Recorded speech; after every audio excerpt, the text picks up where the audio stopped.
दोस्त, क्या आपको पता है कि एक छोटी सी गलती से आप 11 ब्राह्मणों को भूखा रखने का दोष अपने सिर पर ले सकते हैं? हाँ, आपने सही सुना। अगर आप मंदिर में घंटी बजाने के सही नियम नहीं जानते, तो ये गलती अनजाने में हो सकती है। लेकिन चिंता मत कीजिए, मैं आपको आज ऐसी बातें बताने जा रहा हूं जो न सिर्फ रोचक हैं, बल्कि आपको सोचने पर मजबूर कर देंगी। मंदिर में घंटी बजाना सिर्फ एक परंपरा नहीं है, इसके पीछे कई गहरी और रोचक बातें छिपी हैं। आपने देखा होगा कि लोग मंदिर में प्रवेश करते ही घंटी बजाते हैं, लेकिन क्या आपने कभी सोचा है कि ऐसा क्यों किया जाता है? घंटी क्यों बजाई जाती है? ताली क्यों बजाई जाती है? और ये सब चीजें भगवान शिव के मंदिर में ही इतनी महत्वपूर्ण क्यों हैं? शास्त्रों में, खासकर लिंग पुराण, शिव महापुराण और विष्णु पुराण में लिखा है कि जब आप मंदिर में घंटी बजाते हैं तो उस नाद से एक अद्भुत ऊर्जा उत्पन्न होती है। यह न केवल आसपास के वातावरण को शुद्ध करती है, बल्कि उस समय जितने भी पुण्य स्थल सक्रिय होते हैं, उनका आशीर्वाद आपको स्वतः मिल जाता है। सोचिए, सिर्फ एक घंटी के नाद से ही आप इतनी सकारात्मक ऊर्जा प्राप्त कर सकते हैं। और यही वजह है कि शिव मंदिर में घंटी बजाना इतना विशेष माना जाता है। कहा जाता है कि जब आप शिवलिंग के सामने खड़े होकर घंटी बजाते हैं, तो उस ध्वनि से आपकी सारी नेगेटिव ऊर्जा समाप्त हो जाती है। गरुड़ घंटी, जो मंदिरों में प्रमुखता से प्रयोग होती है, उसकी ध्वनि इतनी पवित्र होती है कि यह सभी अशुभ शक्तियों को दूर कर देती है। लेकिन एक बात याद रखें, घंटी सिर्फ खेल का सामान नहीं है। शायद आपने देखा होगा कि घर में बच्चों को खेलने के लिए घंटी नहीं दी जाती। क्यों? क्योंकि गरुड़ घंटी का उपयोग केवल पूजा या आराधना के समय ही किया जाना चाहिए। यह एक साधारण घंटी नहीं है, यह एक माध्यम है जो हमें ईश्वर से जोड़ती है।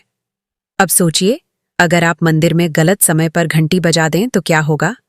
यह सिर्फ नियमों का उल्लंघन नहीं है, बल्कि इससे भगवान के विश्राम में बाधा हो सकती है। शास्त्रों में बताया गया है कि अगर मंदिर का पट बंद हो, भगवान विश्राम कर रहे हों और उस समय घंटी बजाई जाए, तो यह 11 ब्राह्मणों को भूखा रखने के समान दोष पैदा करता है। इसका मतलब है कि यह एक बहुत बड़ा पाप है। इसलिए मंदिरों में जब पट बंद होते हैं या जब भगवान की आरती का समय नहीं होता, तो घंटी बजाने से बचना चाहिए। बहुत से लोग यह सोचते हैं कि घंटी मंदिर में सिर्फ सजावट के लिए होती है, लेकिन यह सही नहीं है। घंटी का हर नाद, हर स्वर, हर कंपन एक विशेष उद्देश्य के लिए होता है। जब आप इसे सही समय और सही भावना के साथ बजाते हैं, तो यह न केवल आपकी भक्ति को प्रकट करता है, बल्कि आपके आसपास के वातावरण को भी दिव्यता से भर देता है। अब आप सोच रहे होंगे, अगर गलत समय पर घंटी बजाना इतना गंभीर है, तो सही समय क्या है? सही समय वही है जब भगवान जागृत अवस्था में हो, मंदिर का पट खुला हो और आरती या भजन का समय हो। उस समय घंटी बजाना आपके लिए पुण्य का कारण बनता है। और हाँ, मंदिर में घंटी बजाने से पहले यह भी ध्यान दें कि यह एक खेल या मस्ती का साधन नहीं है। इसे पूरी श्रद्धा और आदर के साथ बजाएं। जब आप घंटी बजाते हैं, तो अपनी सभी इच्छाओं और समस्याओं को ईश्वर के चरणों में समर्पित कर दें। यह नाद आपकी आत्मा और ईश्वर के बीच एक पुल का काम करता है। दोस्तों, अब जब आप मंदिर जाएं, तो इस बात का ध्यान रखें, घंटी बजाना सिर्फ एक क्रिया नहीं है, यह एक आध्यात्मिक अनुभव है। अगली बार जब आप मंदिर में कदम रखें और घंटी के पास खड़े हों, तो इसे हल्के में न लें।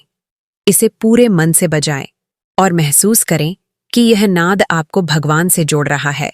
तो दोस्तों, आज की बातचीत से अगर आपको कुछ नया जानने को मिला हो, तो नीचे कमेंट करके जरूर बताएं। और हाँ, अपने शहर का नाम और हर हर महादेव, राधे राधे लिखना न भूलें। अगर आपने अभी तक राधा रथ चैनल को सब्सक्राइब नहीं किया है, तो अभी कर लें। बेल आइकन दबाकर हमारी हर नई जानकारी से जुड़े रहें। चलते चलते एक आखिरी बात, मंदिरों में घंटी बजाना एक साधारण काम नहीं है। इसे सही समय और सही भावना से करें। यही ईश्वर की भक्ति का असली अर्थ है। शिवाय नमः।